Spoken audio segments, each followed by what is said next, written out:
Hi creative friends, so finally here is part 4, the final episode on finishing this oil portrait of Dakota. If you've seen any of my more recent videos, I've mentioned how human elder caregiving and canine caregiving have become a heavier lift lately.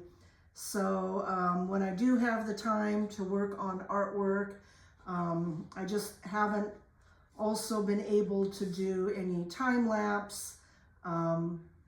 It's just kind of videoing has been kind of hit and miss. So not as much detail as part 1, 2, and 3 on doing this portrait, but did want to show that it's finished now. Here's a flashback of how the portrait looked at the end of part 3. The left side is pretty done, but you'll see that more changes were made to the head study and then the 2 scenes on the right side of the portrait. On the little pheasant hunting scene, just some minor tweaks of details, coloration, and shadows. On this action scene of Dakota in the field, started out pretty basic and sketchy. Here I have done more refinement of the shadow areas versus sunlight and his markings.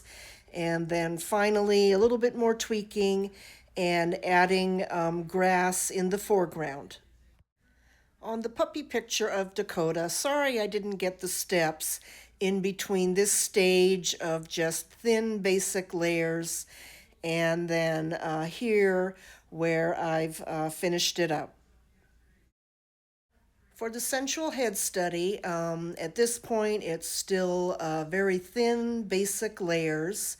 And then here I have got a good part of the work done as far as coloration, details in his eyes, and then here is finished up.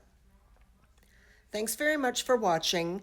I am hoping that the next portrait that I work on, I'll be able to do a little bit more step-by-step progress.